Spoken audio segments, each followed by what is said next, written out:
siang Bapak dan Ibu. Ini waktu yang berat sesi ini ya, karena jamnya jam siang biasanya pada ngantuk. Sebelumnya saya ucapkan terima kasih pada Prape Official India yang telah memfasilitasi dan sponsori acara pada hari ini, dan juga apresiasi yang tinggi buat tim Agile Technica yang menginisiasi acara yang luar biasa ini, yang mungkin ini jadi fundamental bahwa ERP lokal menjadi tumbuh dan besar. Oleh karena itu, kepada Bapak dan Ibu, saya meminta dengan hormat untuk memberi aplaus kepada mereka.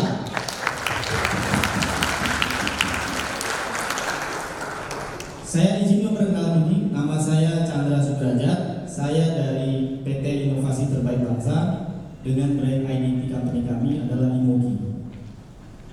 Kami adalah holding company yang bergerak di multi bidang.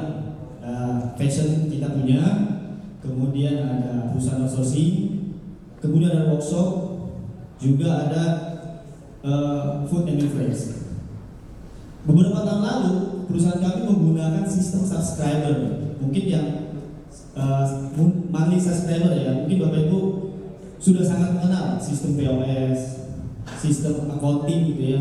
Ya mungkin saya boleh sebut namanya, boleh ya? Jadi sistem subscriber mungkin kalau berdasarkan pengalaman kami, biasanya owner bisnis di awal-awal itu menggunakan sistem multi aplikasi ya, buat dia memapping atau mengorganize data transaksi atau keuangannya. Misalnya kita sebut POS, dulu kami pakai POS, kemudian untuk akuntansinya kami pakai Accurate, dan untuk HR kami pakai Talenta. Seiring berjalannya waktu, perusahaan kami growth, kebingungan. Ini gimana konsolidasi laporan dan transaksinya? Dan kemudian kita mengenal ERP yang tadi pagi sudah dibahas sama Pak Hans, itu ERP Udo, open source yang famous banget di Indonesia. Kita pakai itu untuk beberapa tahun.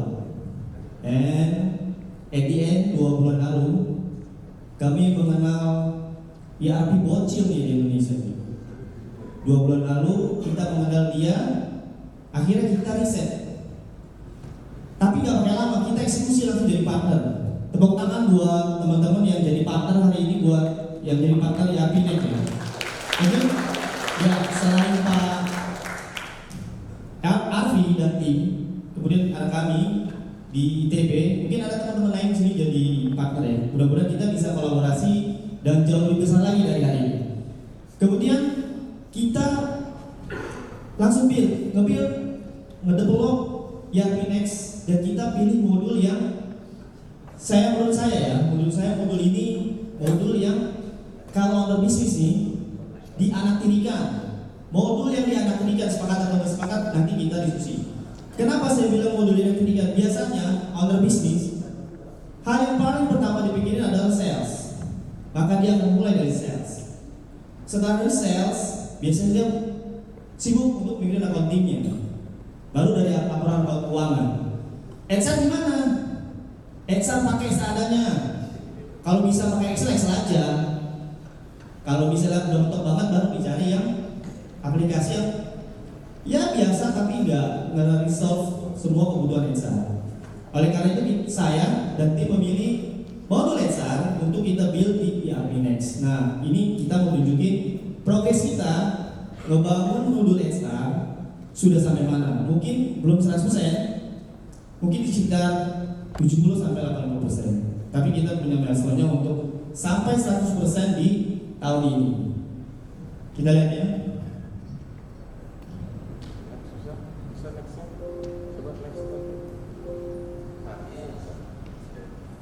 Oke. Yang tadi saya sampaikan, kita memilih modul payroll, tapi kita skip untuk ke page-nya ya.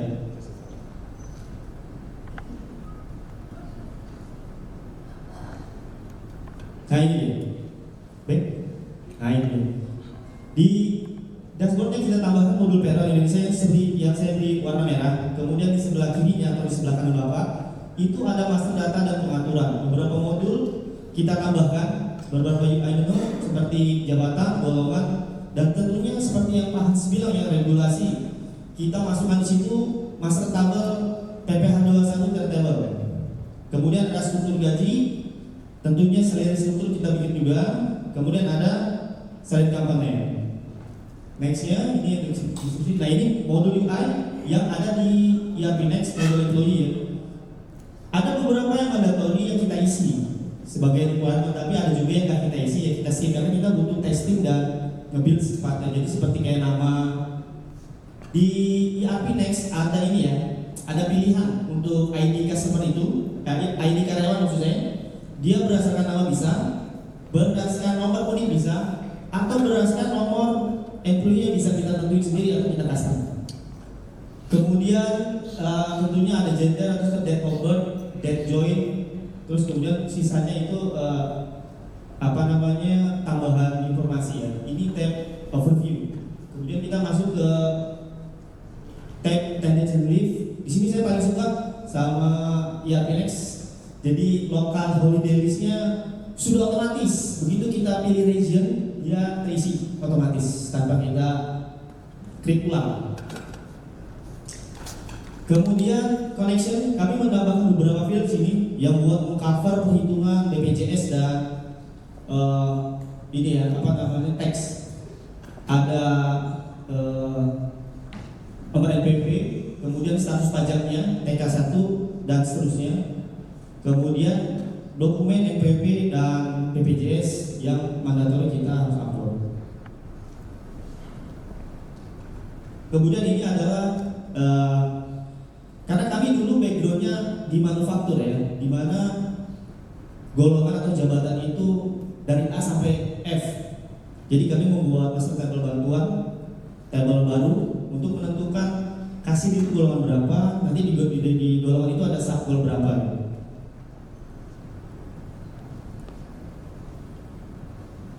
Kemudian ini adalah table TER yang kami modifikasi untuk mengisi PPh 21 dan juga pengaturan tarifnya. Kemudian kami juga bikin sliding komponen yang bisa kita maintain ya. Secara default untuk sliding komponen masih dalam statis, komponen-komponen statis, belum kita masukin komponen-komponen yang dinamis. Nah ini adalah sekali struktur gajinya ya. Teman-teman, ini adalah sampel doang, angka 500.000, 300.000 itu hanya sampel. Nanti perhitungan gajinya bisa otomatis ngambil dari komponen ini. Nah ini untuk benefit gaji dia atas nama Abisena, di mana penggajiannya dimulai dari 1 Januari 2025. Ini data demo ya Bapak Ibu ya. Kemudian yang paling menarik adalah gini, untuk teman-teman accounting sih sebenarnya ini. Kita itu di akhir tahun ada yang namanya faktur pajak koreksi ya, di mana angkanya nggak sama seperti angka di bulan Januari sampai November. Itu angkanya berbeda ya, kurang dan lebih bayarnya. Oleh itu kita memasukkan sini, ERP sudah ada fieldnya namanya table earning till date, total gaji dia selama setahun dan total potongan pajak dia selama setahun. Nanti dari dua angka ini ERP dia akan mengenerate PPh 21 Desember otomatis. Nanti kita tunjukin nilainya. Ini overview untuk payroll entry, proses penggajiannya. Di sini ada posting date, tanggal pembayarannya, kemudian payroll frequency itu monthly bulanan, di mana kita pukul rata dulu sementara dari tanggal 1 sampai akhir bulan. Kemudian ini sudah ini payslipnya ya. Payslipnya masih belum sesuai kebutuhan kita, tapi kita lagi desain ulang. Ini payslip, yang ini bisa dicetak ya. Pilihannya kalau masalah defaultnya ada 4. Ini pilihan payslip yang nomor 3 menurut saya. Jadi nanti komponen-komponennya ini berupa A4 ya. Tapi karena PDF-nya mungkin bisa di custom buat half gitu ya. Nah ini yang tadi saya bilang bahwa buat accounting sih, khususnya buat accounting Bapak Ibu yang supaya mungkin pembayarannya itu nggak manual. Jadi kita buat table custom, begitu payment atau proses penggajian di bulan itu, maka dia akan mengenerate total tax-nya ya per bulan itu berapa. Jadi misalnya bulan Januari 1, 2, 3 itu nama bulan ya Bapak Ibu. Jadi bulan Januari gross media totalnya 10,8, expo-nya 324.000 dengan parameter TR-nya berapa, kemudian status perkawinannya dan anaknya berapa, itu udah otomatis. Nah, di akhir tahun ini kan 10 sampai 11, di bulan 12 ya nanti akan mengenerate angka baru yang itu lebih atau kurang bayar. Jadi tarifnya itu nggak manual. Setelah tabel ini dia akan membentuk PO otomatis tanpa buat manual ya. Kalau sekarang saya nggak tahu Bapak Ibu kalau mau bikin PO salary itu input manual atau enggak. Jadi kita buat ini supaya nggak manual input sama manusia ya. Kejerat PO-nya, angkanya, dia tinggal payment entry aja, nggak usah masukin angka.